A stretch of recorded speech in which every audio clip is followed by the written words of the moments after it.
Hi, everyone. Um, Sorry, for those of you who come to the live classes tonight, I am just going to record it and put it up.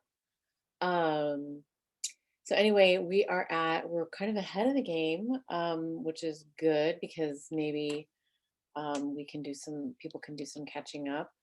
I am going to share my screen. We're going to talk about the Renaissance.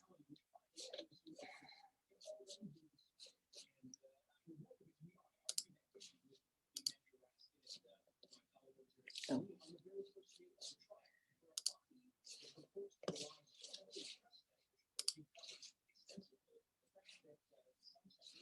yes, here it is. It's right in front of my face. So we are leaving the Middle Ages and we are entering the Renaissance. And for those of you who've studied the Renaissance, um, let me read to you this brief description. So, the most significant changes that emerged as a result of the Renaissance are seen in architecture, art, education, music, philosophy, politics, religion. So, it's really like the word means, Renaissance means, it was a rebirth. um, Historians have identified several causes following the Middle Ages because of more trade and the Silk Road. People discovered new cultures and new items, right? New ways of expressing themselves. And there was a rediscovery of ancient Greek and Roman texts. Because of more education, people became more literate. And so there was the emergence of humanism, different artistic and technological innovations as well, and the impacts of conflict and death. Hold on. So the significance of the Renaissance. So the Renaissance is roughly between the 14th and 17th centuries and began in Italy, in Florence, they say.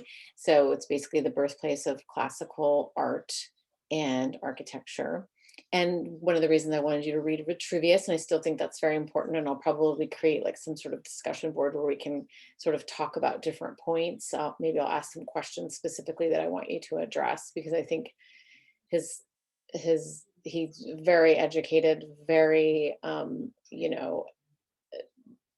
competent, literally a Renaissance man, like knew how to do many, many different things. His writings were rediscovered in 1414. Um, Education, like I was talking about, expanded and included universities. And then there were scientific discoveries. Um, the printing press was also invented in 1440, and wealthy nobles and the merchant and the middle class become patrons of art and artists. And this is a really great, interesting sculpture. It's a Hellenistic sculpture that was um, dug up in a vineyard, basically. I can't remember where, but it is the priest of Apollo who was killed for uncovering the Trojan horse ruse. And a goddess sent the snakes to punish him and kill him and his sons. So, but very dramatic, very lots of great like movement and expression of suffering. So this is just like a really interesting sculpture.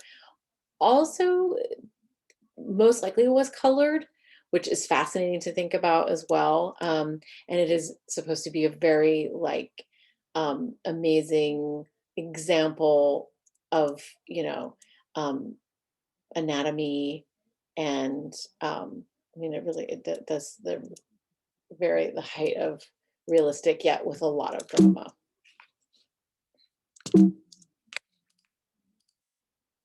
Here's another sculpture, Michelangelo's David. Now, this was carved in 1504, and this was not colored. It was carved from like one giant piece of statuary marble.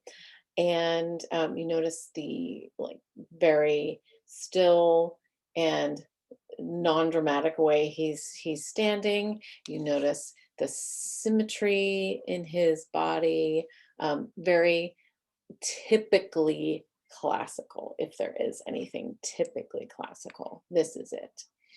And we'll be looking at just sort of the way sculpture echoes the mood and the sort of the vibe of each period that we're talking about.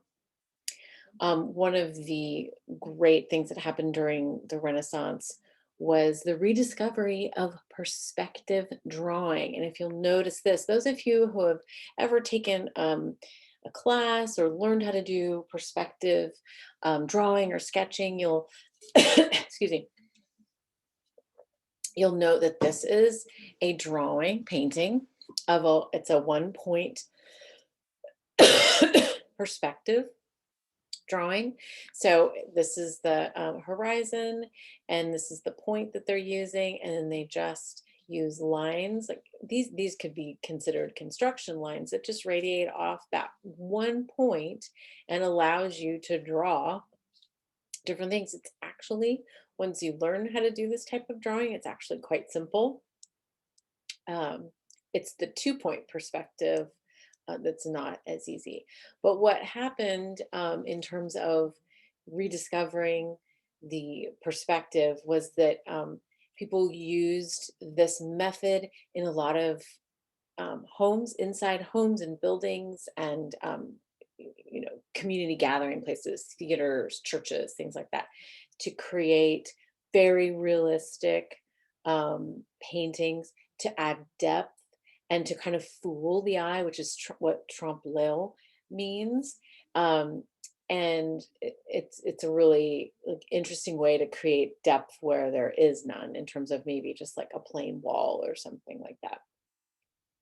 So it's very realistic, and it kind of reminds me of when we start thinking about sculptures in Greece and Rome that were colored, and how they looked so real that it sometimes fooled people into thinking that maybe that was a real person standing there, but it wasn't. It's actually a sculpture. And so I feel like these trompe-l'oeil paintings also could fool you in a dim sort of lighting situation. It could fool you into thinking that perhaps you could continue walking down a hall. So it's really interesting, and also creating an illusion, of a larger space, which is part of interior design, right? We try to use tricks to either make a space more cozy, make a space seem bigger. So it's an interesting method, I guess, to do that. So here's some more examples of that trompe-l'oeil.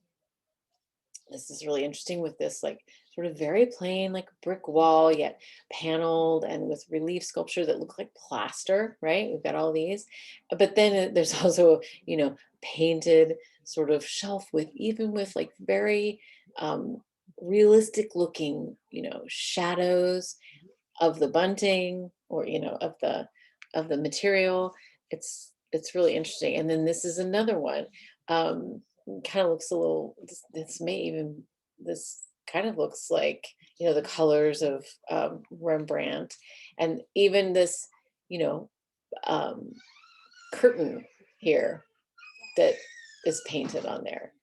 So this is a really interesting sort of like trompe-l'oeil window with, this artist or this writer sitting in here pondering whatever he's pondering. So one of the interesting things about the Renaissance period was the merchant class, gave rise to the merchant class. So this is a townhouse in Florence, Italy, and this is a cutaway drawing. I really like these kinds of drawings. A cutaway drawing just showing all the levels, that this family lived in this house, including the basement, or the even the sub level. And so this family, it's the Devizi Palace. It was built in the 1350s, but it was purchased by the Davanzati family in the middle part of the 1500s. And you notice it's, very large, but this this palace, was built in the 1350s, so it was built in a way that was very, very fortified. The doors, were made of metal. Um, the windows are all able to be fortified by shutting these shutters that I'll show you, that are very large, bulky, hard to get into. There was some, I believe there's like some booby traps. So if you try to get through the front door, there's a place to pour something down that would, harm the intruder. Just interesting things like that. Um, and then get inside and you notice. I mean, they really, really painted, lots of frescoes. So if you think about, they didn't have wallpaper yet, but this is definitely like the precursor to wallpaper in terms of this repeated geometric designs. This is actually a parrot motif, and I'll show it to you in another picture. It's a little bit clearer, but these people were wealthy. This whole entire residence is created, to show the wealth of this family. You notice the very fancy, complex coffers in this ceiling. This is when they break it up into squares, and then there's beams, and there's even these, very intricately carved corbels, which hold up the beams. Um, and then a very large fireplace. And here's that shutter that I was telling you about. It's this forged metal with with nail heads in there, very large, like metal nail heads that you can close, to either block out the light or block out, intruders. Um, and then, you'll notice like the swags of the fabric painted in a trompe l'oeil style to show, they're not going to, they didn't put tapestries there, but they had, the look of, fabric on the walls. And really, there's no sort of untouched space here. And you notice the furniture, they've got like a trestle table that's carved, chairs. Over here is a piece of furniture that looks like somewhat like a sofa, and probably would have had a cushion on it to make it a little bit more comfortable, which we'll look at close-up pictures. And then here there's case pieces. Now, think about the fact that these are pieces, including the chairs, these are pieces that don't move. These people are wealthy. They have enough furniture that they can have furniture that belongs just in this room. It's not a lot, and it's all pushed to the walls so that it's quickly able to be moved and, kind of altered into a different kind of space where maybe there's a lot of people or there's dancing or something like that. But still they have furniture that stays in place. So fireplaces, I'll show you the dumbwaiter.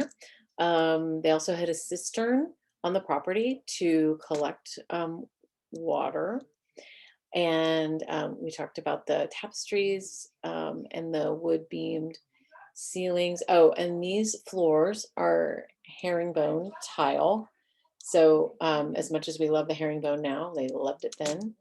And then the corbels, which I talked about. And here's a picture of the dumbwaiter. And for those of you who've seen a dumbwaiter or heard of a dumbwaiter, they are handy little sort of elevators built into the home to be able to get one item from one level, and items or item from one level to another without having to go up and down. So possibly there was like a bell that was rung, and then the servants would place food or whatever was asked for into that and just deliver it up there. And so then another look at the same painted, and right here, and then, oh yeah, right here you can see the images of the parrots in this sort of painted fresco slash wallpaper, but very, lots of images of nature.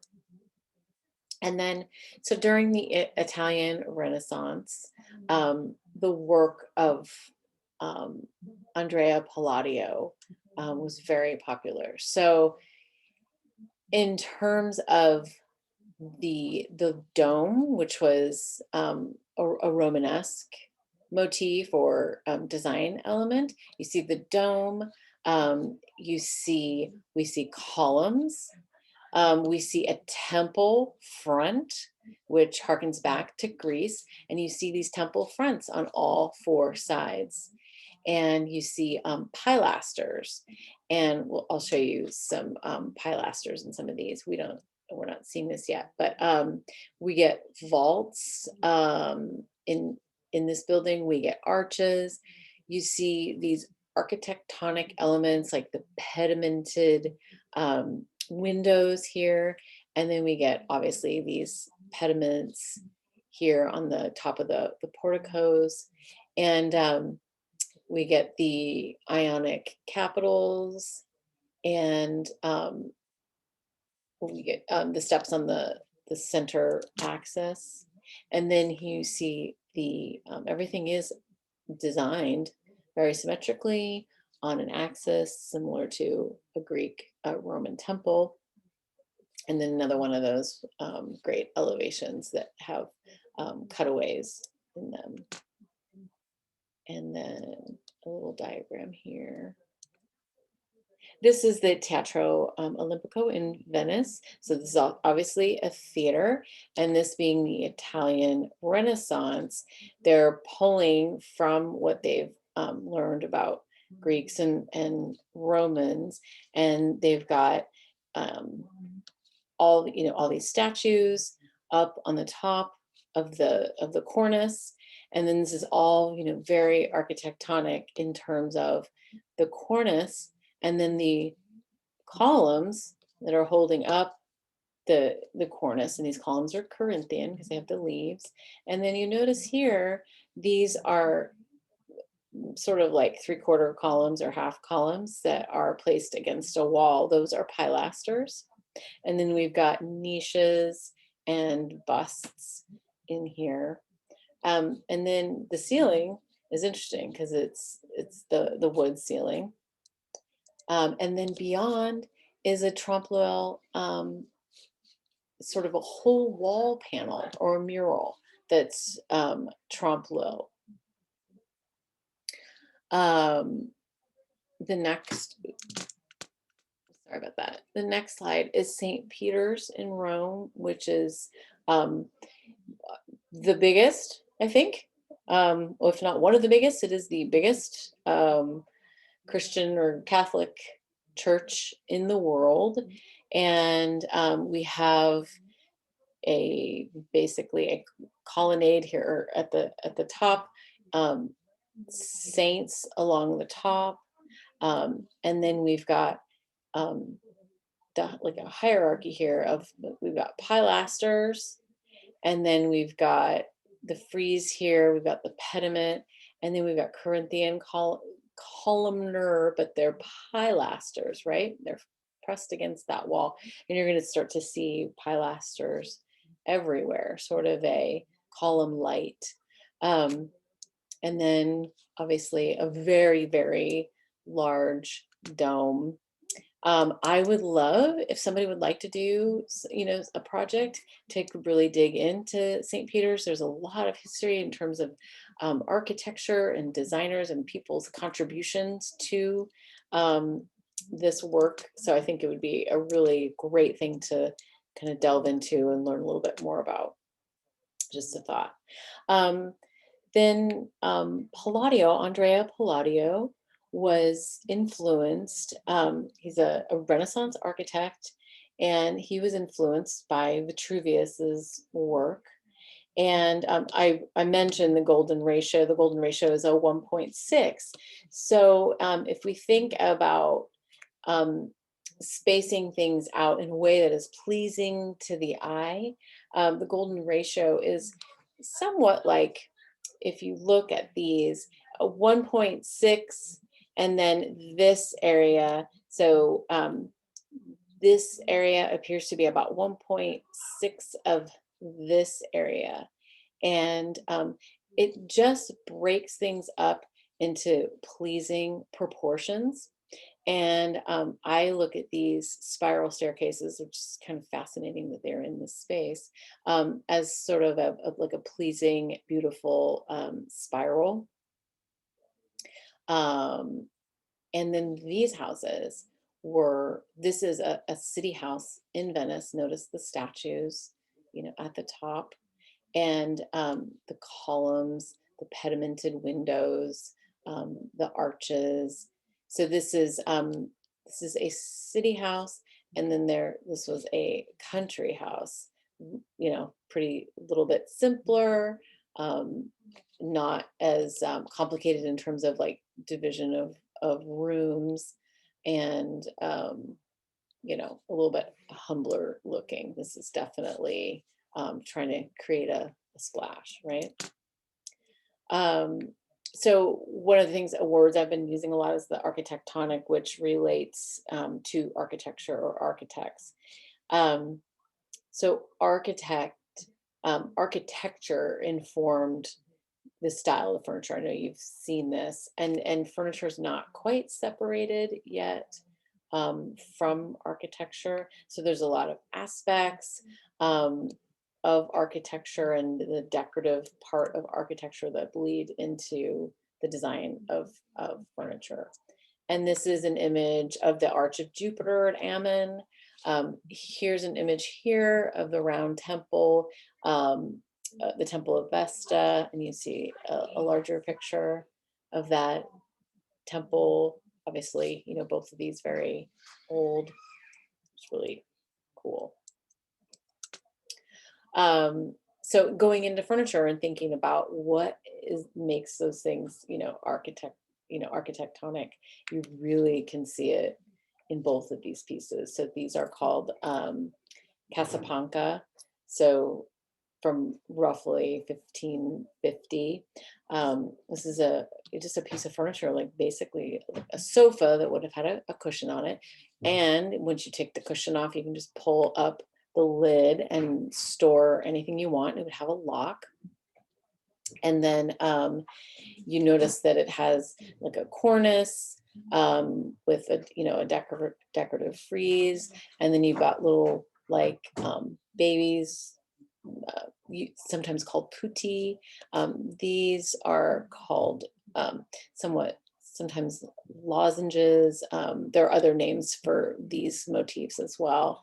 And then over here, you've got the scrolled armrest. You've got the nudes lounging very similarly to how you would see sculptures or relief sculptures lounging in Roman times on a cline.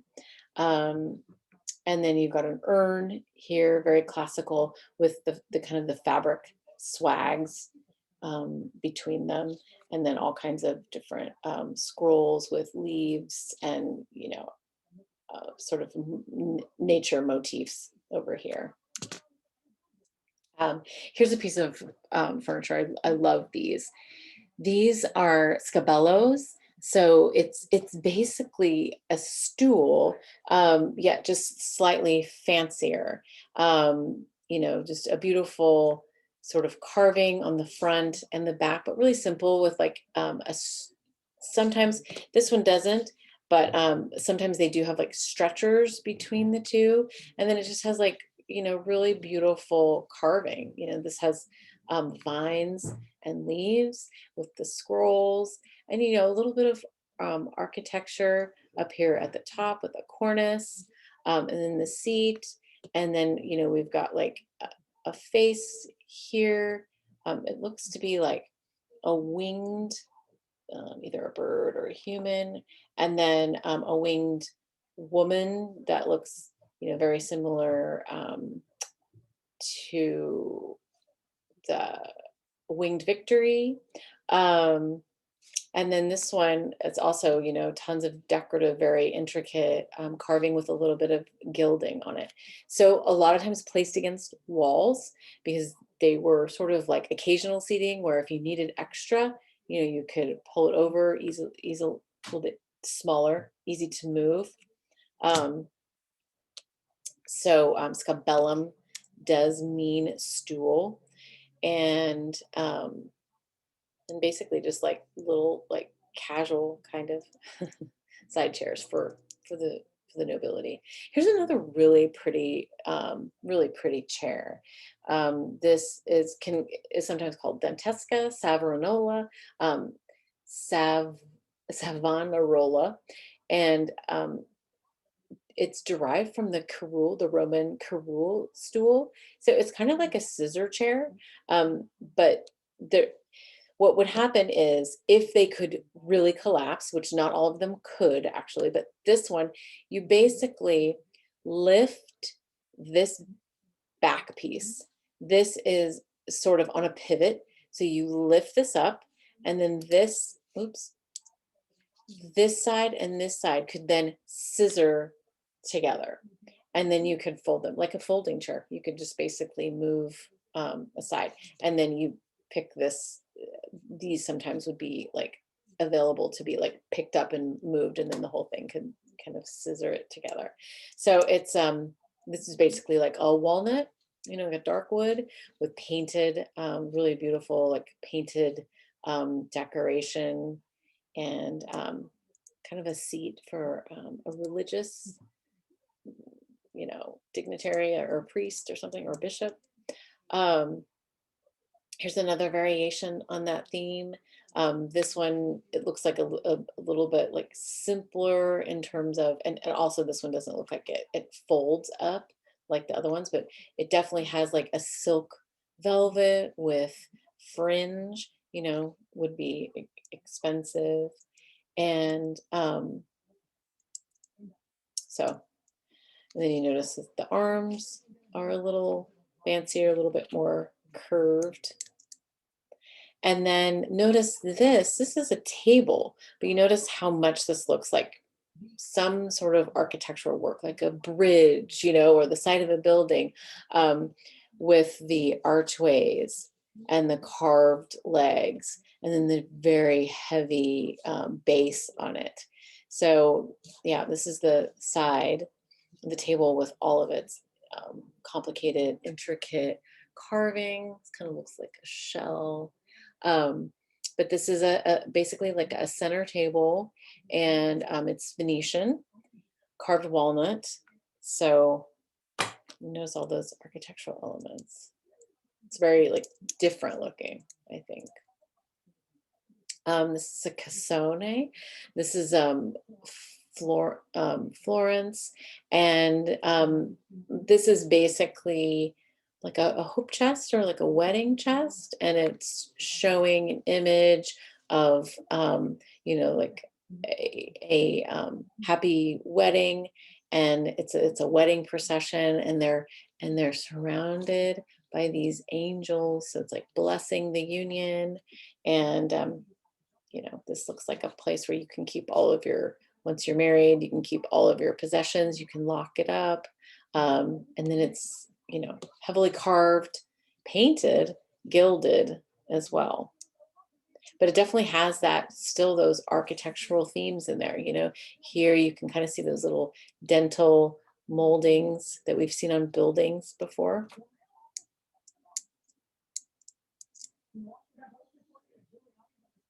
So there's another Renaissance interior of Davanzati.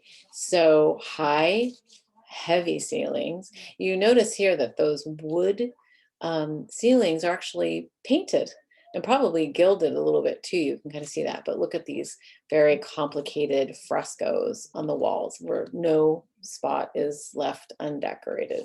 And we've got the beams, we've got the corbels, the trompe-l'oeil, those big shutters that we talked about block that light. And look, this is not a small bed, but look how small it looks in here.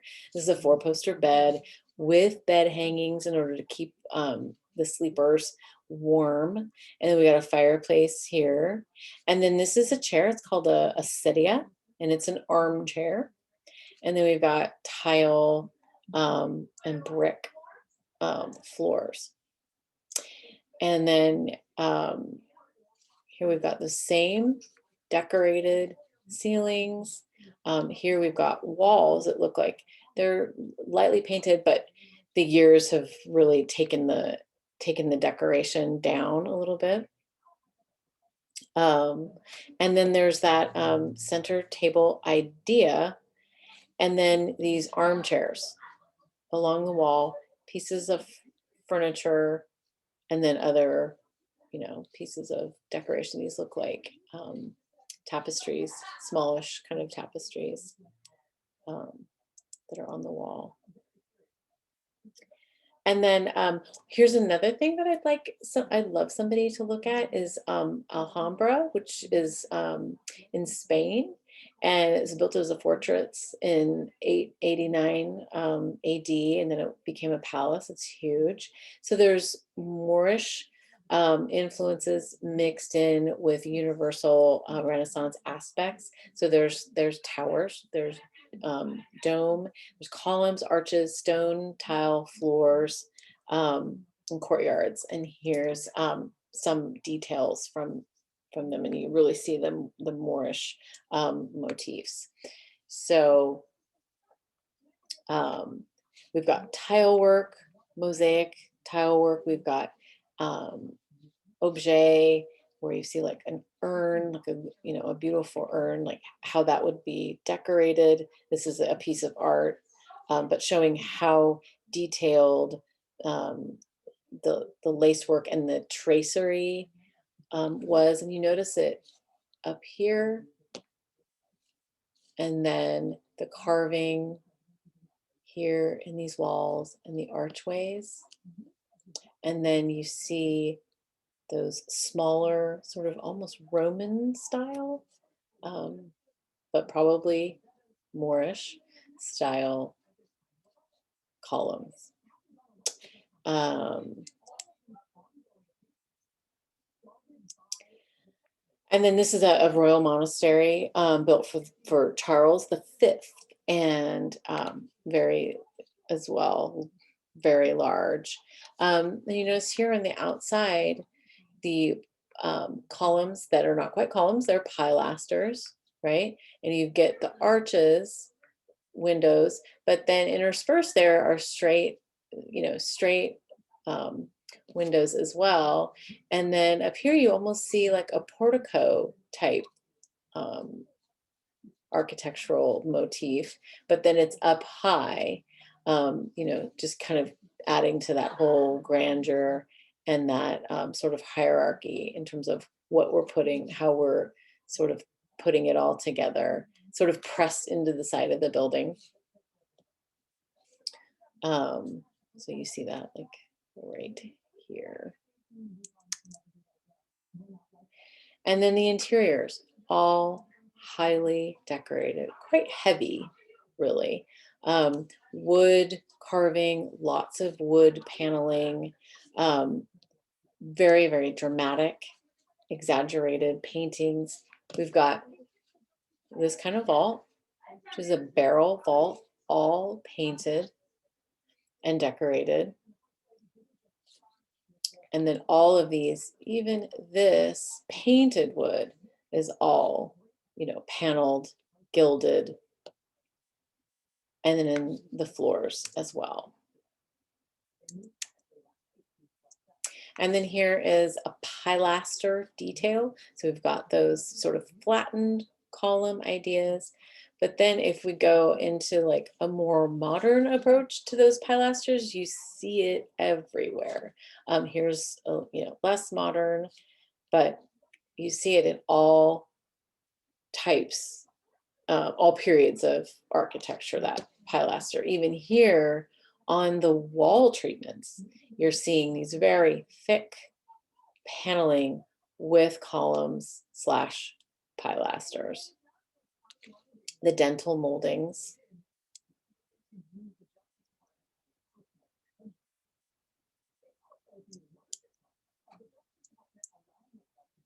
And now we're kind of pushing into French Renaissance. So this is Fontainebleau and Chateau. So this is home to Louis the Seventh, to also Napoleon the Third, and it's adapted to the Italian Renaissance. So when Henry II married Catherine de' Medici of Italy, so we've got a British monarch who married an Italian, and how those styles sort of came together. And you really start to see super dramatic interpretation of Italian and classical design.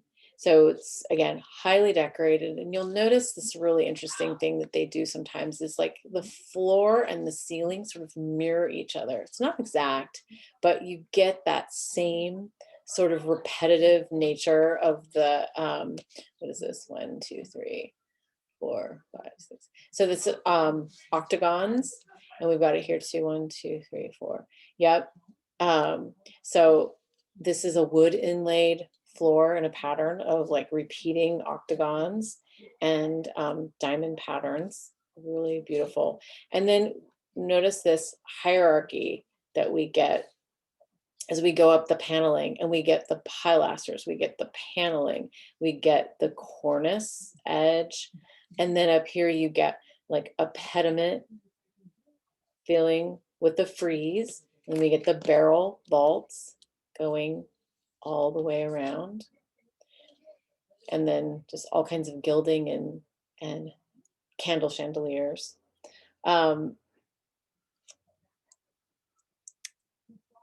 Then here's an example of a really a very wealthy, rich bedroom. So not only is it the flooring, decorated, but the tapestries are very rich, very large. And then there's fabric tapestry surrounding the bed. There probably was curtains surrounding the bed. And then what covers the bed is, heavily embroidered. And then look at how intricately carved these posters are on this bed. So it's a 4-poster canopy bed, but then look at the footboard panels and how intricate it is. Look, you see almost like a repeat of that caryatid column that we've seen before, and it's getting all of these are very dramatic. So this is, obviously the nobility and what they could afford in terms of richness of material and layering. So motifs that are used in interiors and furniture and architecture. So highly decorated, carving, plaster relief, in sculptures, on paneling, painting, tapestries, and then so this is Ronceau. So it's the Ronceau motif is like flowering vines that sort of twist around themselves. And then, so this is an example of that. And then this is arabesque foliage, is got a little bit of Moorish influence. It's a design in a repeatable tiled pattern. It's very rhythmic. This is garland, sort of a swag and garland decorative combination. It's like flowers and leaves. And this is a cartouche. We saw it earlier in the Casablanca that we were looking at. Sometimes it's called a lozenge. It's usually a convex sort of carving, sticking outward. This one has ornamental scroll work, and it's got little putti, which is, the little cute little babies.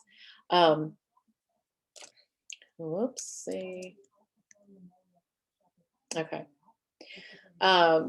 So characteristics of French Renaissance furniture, and also Italian: grotesque, arabesque, Ronso, classical motifs were usual in this period. And then, so we get rosettes. We're not done with rosettes. We're not done with fleur-de-lis. And lozenge is this, kind of general sort of shape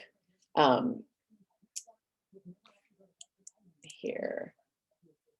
And then here we are in the English Renaissance. And so I think these are really interesting. So we looked at castles last week. This is another castle. This is Hampton Palace. But look at this amazing ceiling. And I hope I have a close-up of these. So this is, this ceiling is wood, and it's called a hammer beam.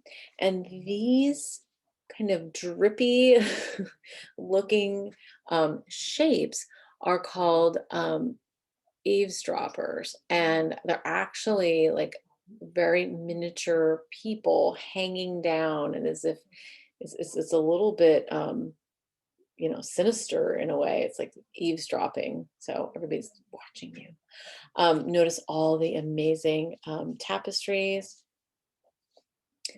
and that line the walls, and the windows, the arch windows with the stained glass. And then notice that chair. We've seen that chair, that curule stool sort of design. This one obviously doesn't fold in, but still has that, same design. And then these fireplaces, these English fireplaces, are big enough for a person to sit inside. And then this is sort of a cooking area inside that palace. Same castle. It's Renaissance with classical, with medieval aspects of it. Notice these, beautiful fan vaults that come down with that same idea of those eavesdroppers that come down. So the English Renaissance is just slightly less sophisticated, a little bit watered down, but the dark wood, the carvings, the scrolled arms. At this point, we don't have quite the level of sophistication in terms of getting to curved legs yet. So that's one way to be able to tell, is that kind of straighter leg. And notice here that they didn't even try with the back legs, right? The front leg has got some nice carving, but it still isn't, super intricate. But those back legs, we're not even trying. But we're definitely they're definitely, that artisan is working on that splat and the arms. And these legs are considered baluster type legs. That's what you're looking at here. Balusters are the pieces that go when you're looking at a railing. That's what a baluster is. Spanish Renaissance, a little bit more nail heads. We're using nail heads, we're using leather, tiny bit more intricate. You notice these very intricate, like linked balls, and the arms and the nail heads. And then this has a little bit more intricate carving using stretchers.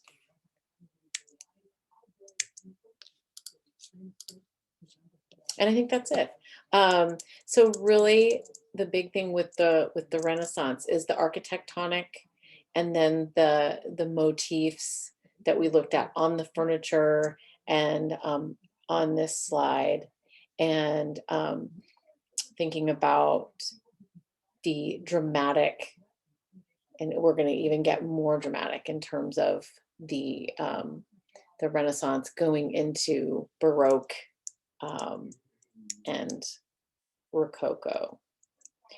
So I will post this, and then I will also open up assignments and go over anything that is new, and I'll put up some questions for the Vitruvius readings, because I think that's a really interesting thing for you guys to read. All right. Thanks. Have a good night.